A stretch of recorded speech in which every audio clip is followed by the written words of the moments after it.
안녕. 자, 오늘은 신라를 하자, 얘들아. 자, 신라를 하는데, 신라는요, 삼국 중에서 가장 먼저 건국한 나라야. 건국한 나라인데, 발전이 좀 늦었다. 왜냐하면, 그 지도상으로 보게 되면, 신라는 동남쪽이야, 그지? 그리고 위에가 다 막혀 있어.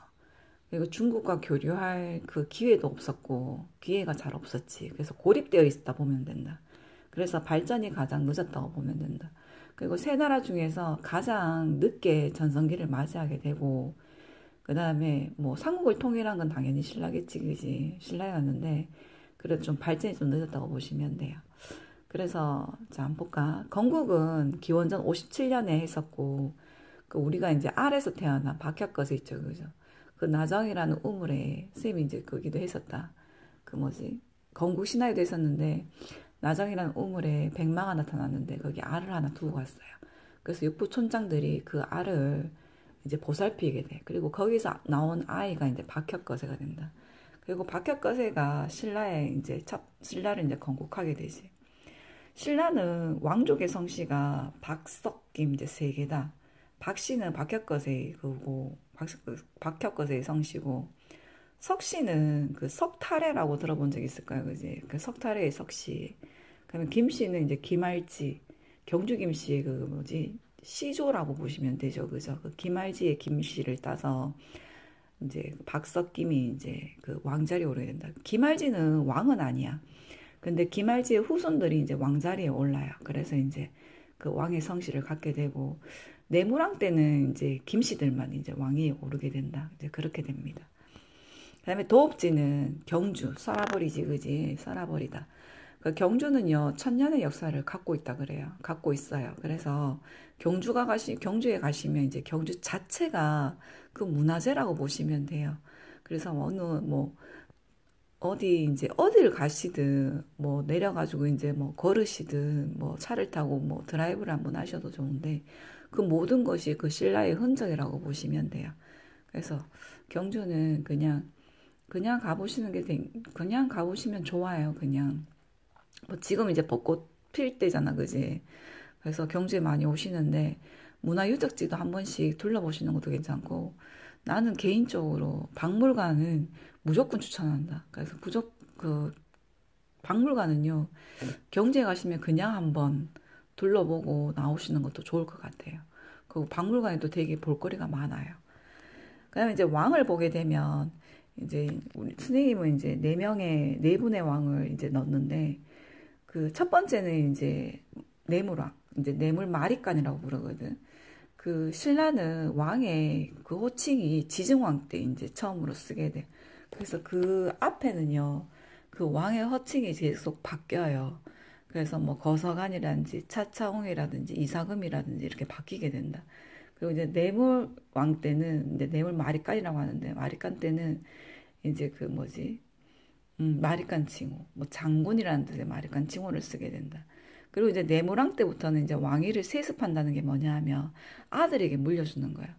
그 박혁거세랑 뭐 유리랑 이렇게 왕들을 보게 되면 이제 이빨이 많은 사람, 이빨의 개수가 많은 사람, 즉 연장자의 경우에 이제 그 왕위를 이렇게 돌아가면서 했다 보면 되거든.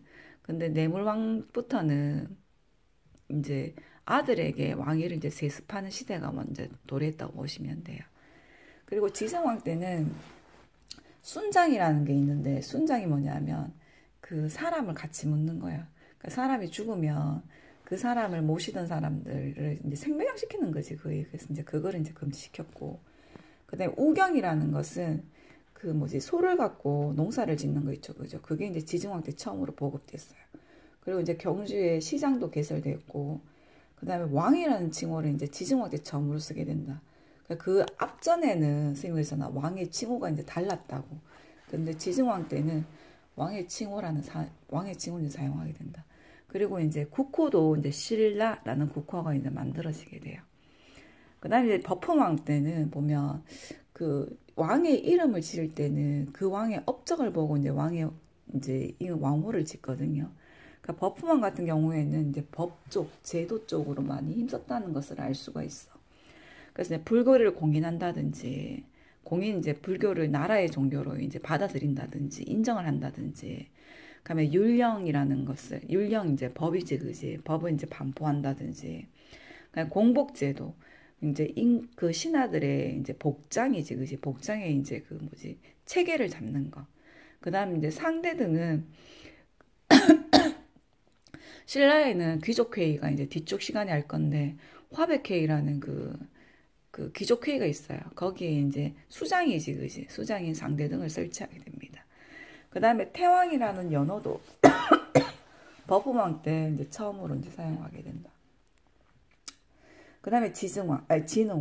진흥왕은 이제 우리가 이제 전성기를 이끈 왕이지, 그지? 그 워낙에 이제 화랑도라는 걸 청소년 이제 수련단체였는데 이걸 국가의 어떤 그 뭐지? 군사 조직으로 만든 게 이제 진흥왕이고, 그러니까 우리가 알고 있는 그 황룡사라는 거 있지, 그지? 이제 많이들 아시기는 선덕여왕 때 지었는 황룡사 9층 목탑을 많이 아시거든. 근데 그 황룡사 9층 목탑은 그 선덕여왕 때 이제 건립이 된 거고, 그 황룡사라는 절은요 진흥왕 때 짓게 돼요. 그래서 이제 진흥왕 황룡사 건립, 그다음에 황룡사 9층 목탑 선덕여왕 때 이제 건립 이렇게 되는 거지. 그리고 이제 그랬잖아. 전성기를 이끌었다는 것 자체는 뭐냐 하면 한강유역을 확보한 왕이 전성기를 이끌게 된다. 그 한강유역이라는 것이 굉장히 중요한 역할을 하게 된다. 그 진흥왕 때는 그 앞전에 우리가 백제할 때 성왕이라는 분과 이제 진흥왕이 동맹을 그 이제 신라는 이제 백제랑 계속 동맹을 맺어왔으니까 맺었는데 그 동맹을 맺고 이제 고구려를 이제 공격하게 돼요. 공격하게 돼가지고 그 백제 쪽에는 이제 그 백제는 이제 한강유역을 가져가게 되고 신라는 이제 강원 지역하고 그 뒤쪽 북쪽 지역을 이제 갖고 가게 돼요. 갖고 가게 되는데 그렇잖아. 진흥왕도 왕인데 전성기를 누리고 싶겠지. 그리고 한강유역이 목표잖아요. 그지? 한강유역을 갖게 되면 나라가 얼마나 발전하겠니? 그래서 2년 만에 그 100년을 이어온 백제와 신라의 그 동맹을 깨버려요. 깨버리고 진흥왕이 성왕을 공격해가지고 관선상에서 성왕을 전사시킨다. 이제 죽인다. 그러니까 죽이게 되죠. 그리고 이제 그 뭐지 진흥왕이 신라 그 한강유역을 완전히 확보하게 됩니다. 그리고 이제 신라의 전성기를 가져오게 되는 거예요.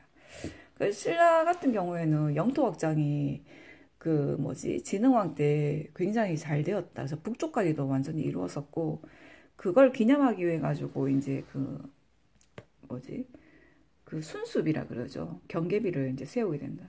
그러니까 북한산 순수비 같은 경우에는 지금 국립중앙박물관에 있어요. 그래서 그 선생님이 이제 실제 이제 원본은 이제 그 국립중앙박물관에 있고요. 그러니까 거기 가시면 북한산 가시면 이제 가품이라 그러지, 그지? 진품이 아니야, 그거는. 그걸 세워놨다. 그래서 이제 국립중앙박물관 가시면 이제 북한산 순수비 요거를 이제 보실 수 있고 황초량비, 마온양비, 창량비 이렇게가 4개의 순수비 있고 그다음에 단양적 성비라 해가지고 고구려 땅을 이제 그 뭐지 단양이라는 지역을 이제 진흥왕이 공격해가지고 이제 그 지역을 되찾게 돼요. 그래서 이제 그곳에다가 이제 적성비를 세우게 됩니다. 그래서 이제 진흥왕은 이렇게 5개의 이제 비석을 세우게 된다. 알겠죠? 그렇게 됩니다. 그러니까 요게 이제 신라인데 신라는 조금 좀 안타까워. 왜냐하면 삼국을 통일했는 나라이기도 하고 그다음에 멸망할 때 조금 아쉽게 멸망을 했다. 그래서 그게 조금 아쉽다. 그래서 나라가 조금 더 발전할 수 있지 않았을까라는 아쉬움이 남아요. 자, 오늘은 여기까지 할 거야 하고 내일이란다. 다음 시간에는 그 고구려 백제 신라의 그 뭐지 구족회의라든지 그다음에 문화라든지 그다음에 이제 그 뭐지 문화재 같은 거 유물들 한번 볼게요. 보고 이제 정리를 하고 삼국통일 가고 이제 남북국가면 될 것 같아요. 자, 오늘은 여기까지 끝.